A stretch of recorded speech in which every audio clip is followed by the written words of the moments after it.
This program is rated PG. It contains themes and scenes which may not be suitable for very young audiences. Parental guidance is advised. Be advised that the views and opinions of the hosts and guests do not reflect those of the station.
Welcome to Usapang Bayan. Ako po si George Chua, kasama ang aking co-host na si Rach Marquez. Pag-uusapan po natin ang mahahalagang pangyayari at issue na kinahaharap ng ating bayan. Makakasama po natin sa gabing ito si Surigao del Sur 1st District Representative Prospero Butch Pichay. Good evening, sir. Good evening, Rach. Good evening, George. Good evening, Butch, and thank you very much for taking time from your very busy schedule to join us in our show this evening. And if you recall, I think the last time you were here was when you were still running for Congress. No? And of course, we'd like to congratulate you for your successful return to Congress. Thank you very much, George. And it's always an honor to be with you here. Thank you very much. Yeah. And ano ho ba ang masasabi nyo dun sa mga nakita nyong gusto nyong baguhin nung pinag-uusapan natin nung bago kayo manalo sa nakaraang eleksyon at ang mga nangyayari ngayon? Meron ho ba kayong mga initial comments na gustong iparating sa ating mga tagapanood? Well, palagay ko, pinag-usapan natin doon yung form of government. No? Sinabi ko noon na ang Pilipino mahilig sa hybrid. So, meron tayong presidential system na dapat two-party system, pero ginawa nating multi-party system. May pasobra pa, may party list pa.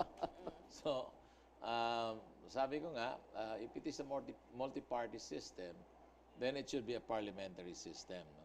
Not a presidential system. And pinag-uusapan ngayon ay federal system. No? And I think it's about time we correct a lot of defects in the Constitution. Napakarami pong diferensya diyan sa ating saligang batas na dapat mabago. Ang ibig niyo ho bang sabihin, sinusuportahan niyo ang gustong palawigin ng ating President Duterte na maging federalism tayo? Or ano ho ba ang posisyon nyo tungkol sa kanyang mga plano? Well, federalism is good, but it's a bit complicated. Unang-una, paano yung taxation? Will it be from bottoms up to or galing sa taas paibaba? So that is one thing that it has never been discussed thoroughly, yung taxation. Baka ma-double taxation na yan. May federal tax, and then may yung federal state tax, and then may national tax, no? So magiging doble yan. So ibig sabihin, pag-uusapan natin kung ano maganda. Kung maganda yung federal system, why not? At kung maganda naman yung parliamentary system, bakit hindi? Or kung maganda naman yung presidential system, two-party system, bakit hindi? So pag-usapan natin ng mabuti. At the end of the day, it will be ratified by the people. Yung taong bayan po naman ang mag-approve niyan, hindi kami sa Congress. We can just recommend actually. Kung you mentioned about defects in the Constitution, ano-ano po ba itong mga defects na ito? Napakarami po. Like for example, itong qualification ng presidente. Mas mataas pa ang qualification ng pulis. Kasi ang pulis, kailangan ng pulis, college graduate. Meron pang psychiatric test. Yung presidente, wala eh. You don't have to be a college graduate, can read and write lang. So that is one defect siguro na dapat pag-aralan natin. And then there are certain provisions in the Constitution na dapat natin baguhin. Like for example, yung Chief Justice. Ang Chief Justice dapat, it should be based on seniority. Ang i-fill up mo lang ay yung one vacant slot, no? Hindi yung dalawang i-fill up mo, you fill up the Chief Justice of the Supreme Court and then yung bakante rito. In the process, namumuliti ko lahat yung mga justices eh.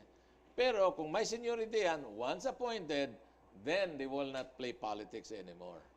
Dahil alam nila na kung sila ang senior, sila ang magiging Chief Justice. So pinag-uusapan rin lang natin yung Supreme Court Chief Justice. Ano ho ba ang posisyon niyo dyan tungkol sa napapag-usapan ngayong impeachment para sa Chief Justice? I'm not a member of the Committee on Justice, but I think from what I read and from what I hear, kasi minsan nakikinig naman tayo, doon sa SALN, may president na yan eh. Yung si Justice Corona, he was impeached because of Misstatement. my misstatement, like not reporting the dollar account. Ito, wala talagang SALN. Sa tingin niyo po kung ano po ang magiging kahihinatnan nito sa 2018? Which one? The impeachment? impeachment. Well, I think all you need is actually 1/3 to impeach. It's easy to impeach. It's difficult to convict.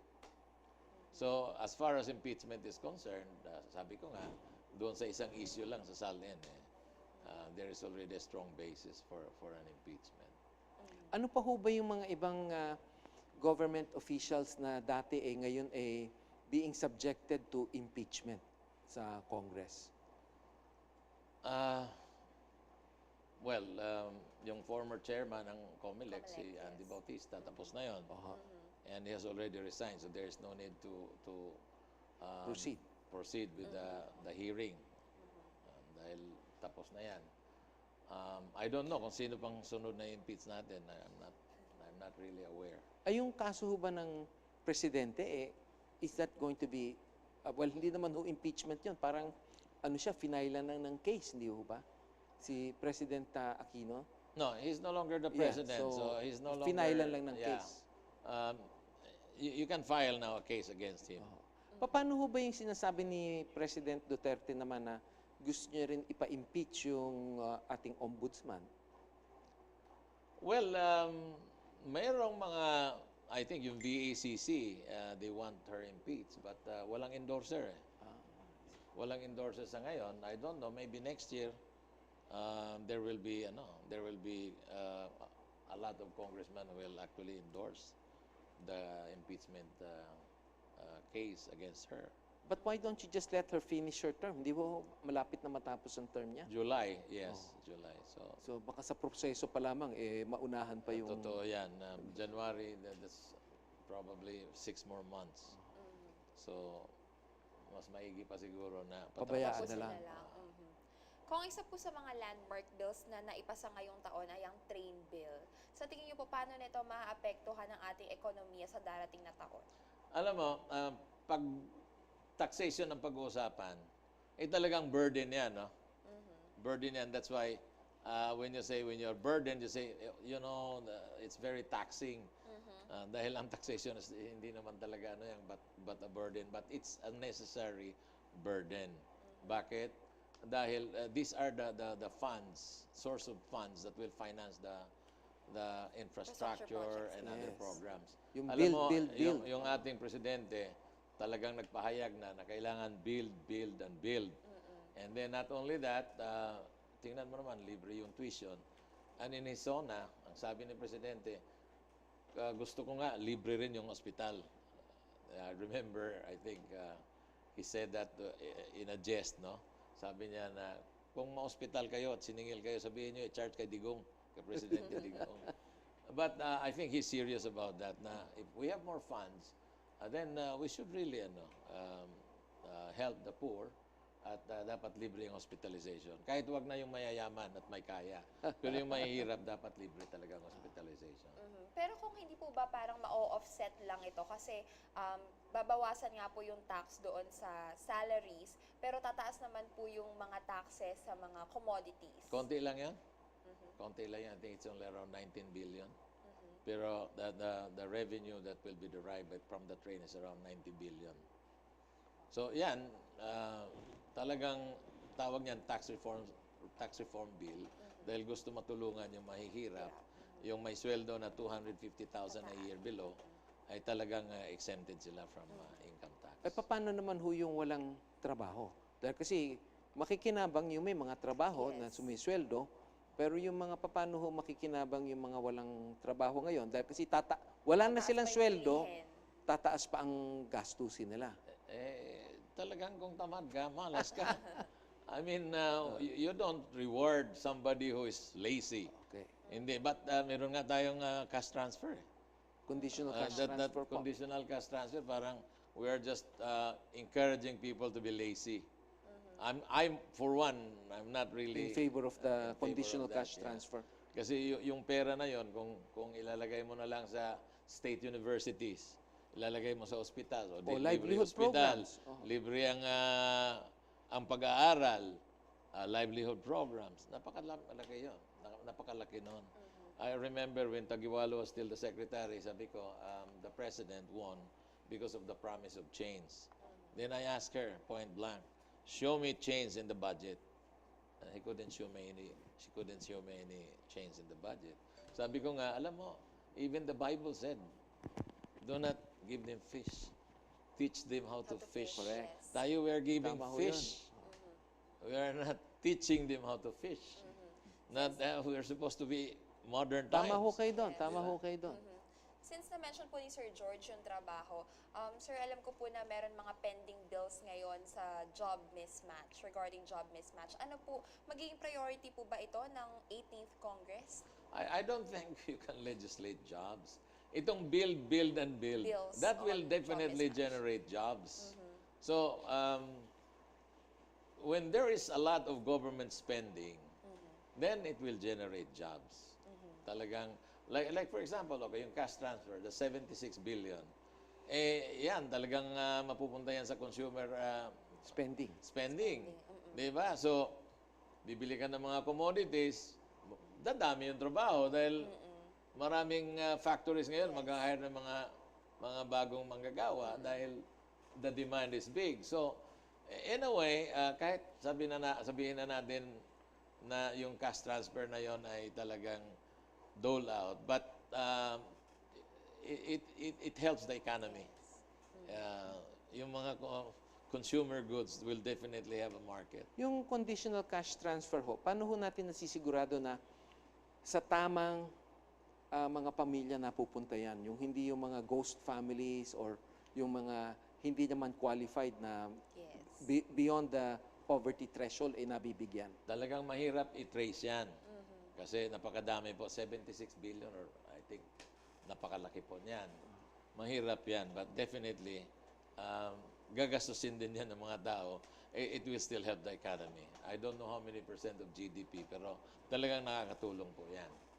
So hopefully na lang proper ang implementation.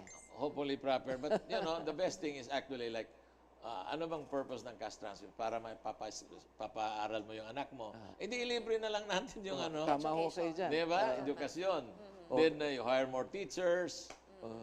Jobs din yun. Tama. Lalo na sa mga Either teachers. Either way.